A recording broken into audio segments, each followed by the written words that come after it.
بسم اللہ الرحمن الرحیم۔ السلام علیکم ورحمۃ اللہ وبرکاتہ۔ خوش آمدید۔ آپ دیکھ رہے ہیں انوار درود، وہ چینل جہاں دلوں کو سکون، روحوں کو روشنی اور زبانوں کو درود پاک کی مٹھاس ملتی ہے۔ یہاں درود پاک کے انوار، اسرار، مشاہدات، واقعات، کرامات، کمالات اور اولیاء کرام کے فیوز و برکات، ان کی تعلیمات کا بیان ہوتا ہے۔ میرے پیارے بھائیوں اور بہنوں، درود شریف صرف ایک ذکر نہیں، یہ حضور علیہ الصلوۃ والسلام کے دربار میں حاضری کا راستہ ہے۔ مگر سچ یہ ہے، درود پڑھنے کی توفیق ہر کسی کو نہیں ملتی۔ کچھ لوگ ایسے ہیں جن کے دل میں خود بخود درود اترتا ہے، اور کچھ ایسے بھی ہیں جنہیں یہ سعادت نصیب ہی نہیں ہوتی۔ آج میں آپ کو نہایت محبت سے آسان الفاظ میں قرآن و احادیث اور اولیاء کرام کے اقوال کے ساتھ سمجھاؤں گا کہ کون لوگ ہیں جو درود شریف سے محروم رہ جاتے ہیں۔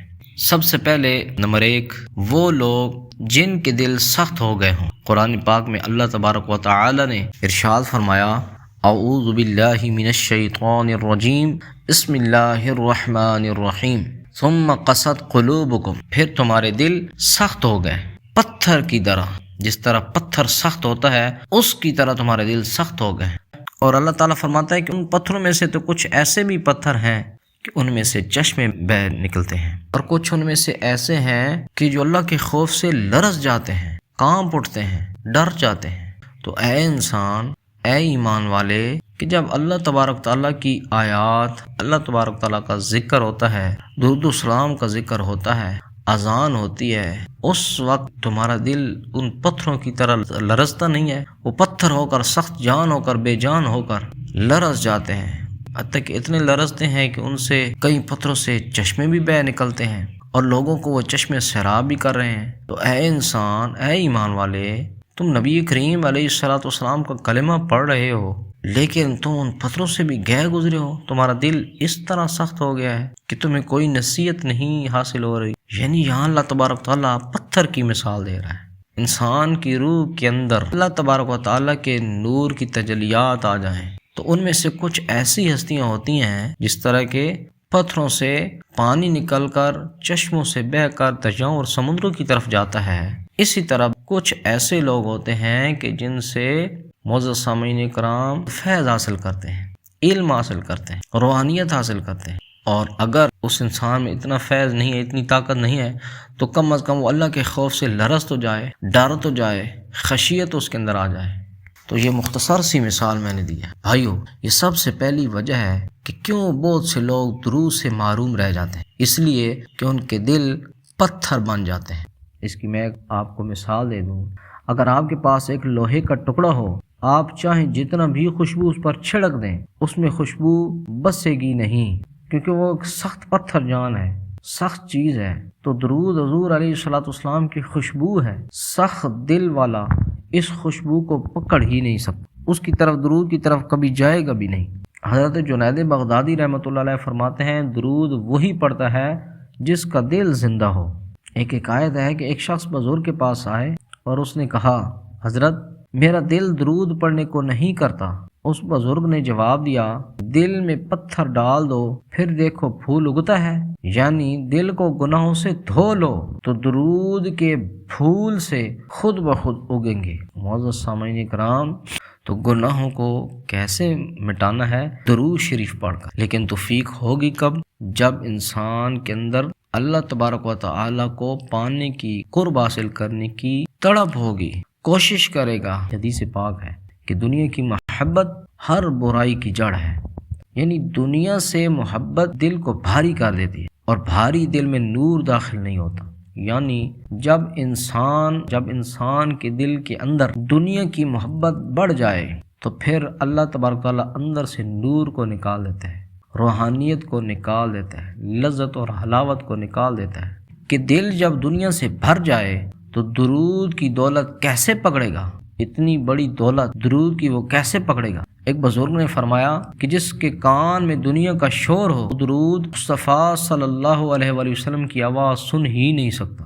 سمجھ آ گئی بات؟ نمبر 1، جس کا دل سخت ہو چکا ہے پتھر کی طرح، وہ شخص اس کو درود کی توفیق نہیں مل سکتی۔ نمبر 2، جس کے دل کے اندر دنیا کی محبت بڑھ چکی ہے، پیسہ، مال و دولت، اولاد، جاہ و منصب، شہرت، ہر قسم کی دنیاوی خواہشات سے بھرا ہوا دل ہے، اس کو اللہ تبارک تعالیٰ توفیق نہیں دے گا کہ تم درود شریف پڑھو۔ اور نمبر 3، جن کے دل گناہ کو سیاہ کر چکے، جب بندہ گناہ کرتا ہے دل پر سیاہ نقطہ پڑ جاتا ہے، یہ حدیث پاک کے اندر آتا ہے، اور اگر وہ توبہ کرتا ہے تو وہ نقطہ ہٹ جاتا ہے دل سے، لیکن اگر گناہ کرتے کرتے کرتے ایک وقت آتا ہے کہ اس بندے کے دل کے اوپر تاریکی اندھیرا چھا جاتا ہے اور یہ نقطہ بڑھتے بڑھتے پورا دل کالا کر دیتا ہے، پھر نور کا راستہ بند ہو جاتا ہے، ہدایت ملنی بند ہو جاتی، غفلت طاری ہو جاتی، دل مردہ ہونے لگتا ہے۔ جیسے ایک کمرے کے اندر بلب لگا ہوا ہے اور اسی کمرے کے اندر دھواں بھر دیا جائے، اب کمرے کے اندر دھواں بھر جائے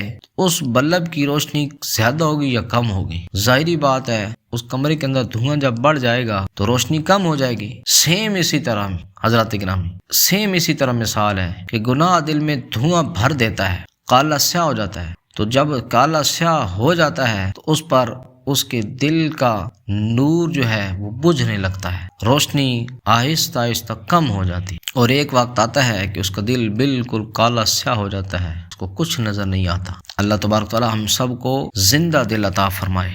شیشے کو صاف ستھرا کرو گے تو چہرہ بالکل صاف آپ کا نظر آئے گا، سیم اسی طرح جب دل کو صاف کریں گے، گناہوں سے دھوئیں گے تو چہرہ نظر آئے گا۔ ایک اور چیز جس کی وجہ سے بندے کو درود کی توفیق نہیں ملتی وہ ہے رزق کی حرام۔ حرام رزق دل کو کالا کرتا ہے اور روح کو مردہ کر دیتا ہے۔ جیسے گندے تیل میں چراغ نہیں جلتا حضرات گرامی، اسی طرح حرام رزق میں نور نہیں رہتا۔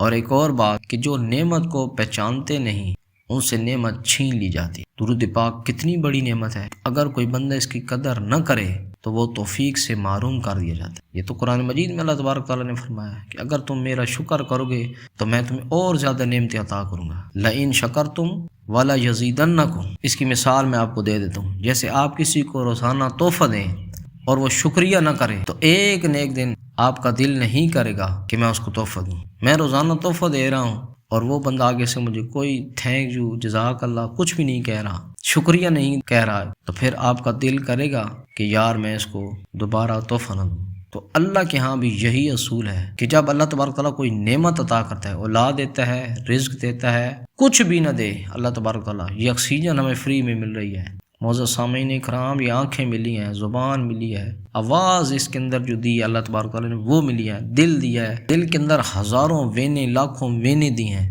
خون چل رہا ہے، ہم صحیح سلامت رات کو سوتے ہیں اور صبح جاگتے ہیں، کتنی کروڑوں نعمتیں ہیں، ان کا کبھی ہم نے شکر ادا کیا ہے؟ تو اگر ہم شکر ادا کریں گے تو اللہ تبارک تعالیٰ ہمیں اور دے گا۔ یہ بہت بڑا وظیفہ ہے شکر کا۔ تو معزز سامعین کرام، یہ وہ لوگ ہیں کہ جن کو درود شریف پڑھنے کی توفیق نہیں ملتی۔ اب حضرات گرامی آپ کہیں گے کہ ہمارا دل بھی سیاہ ہے، میں بھی گناہ گار ہوں، اچھا کچھ ایسے بھی ہوں گے کہ جن کے دل سخت ہیں وہ بھی درود شریف پڑھتے ہیں، تو یہ کیا بات ہے؟ تو درود شریف پڑھنے کا مطلب یہ ہے کہ ان خوش نصیب لوگوں میں وہ شامل نہیں ہو سکتے کہ جو دن رات صبح و شام یا ہر وقت آقا کریم علیہ الصلوۃ والسلام پر درود و سلام پڑھتے ہیں، جب تک کہ اپنے دل کی اصلاح نہ کر لیں تب تک ان کو درود کی توفیق نہیں مل سکتی۔ ہو سکتا ہے جس پر کسی اللہ والے کی نگاہ پڑ جائے، کسی اللہ والے کی دعا لگ جائے، کسی ماں باپ کی دعا لگ جائے، کسی نیک شخص کی دعا لگ جائے تو درود شریف پڑھنے لگ جائے، وگرنہ مشکل ہی ہے۔ تو درود شریف پڑھنے کا مطلب میرا کہنے کا یہ ہے کہ جو بندہ روزانہ استقامت کے ساتھ درود شریف پڑھتا ہے اور پھر اس درود شریف پڑھنے کا اس کو فیض بھی ملتا ہے، تو یہ وہ ہستیاں ہوتی ہیں کہ جو اندر سے بھی پاک صاف ہوتے ہیں اور باہر سے بھی پاک اور صاف ہوتے ہیں۔ تو معزز سامعین اکرام، اگر آپ درود شریف پڑھتے ہیں یا دل چاہتا ہے کہ میں پڑھوں تو یقین جانیں آپ چنے ہوئے لوگوں میں سے ہیں۔ آپ درود شریف اس ویڈیو کو دیکھ کر کوئی نہ کوئی تو بندہ پڑھنے لگ جائے گا درود شریف۔ معزز سامعین اکرام، اس ویڈیو کو لائک بھی کریں، شیئر بھی کریں اور ثواب کی نیت سے کمنٹس کرنا کبھی نہ بھولیں۔ جب تک کمنٹس کے اندر درود شریف لکھا رہے گا فرشتے آپ کے لیے استغفار کرتے رہیں گے۔ وما علینا الا البلاغ المبین۔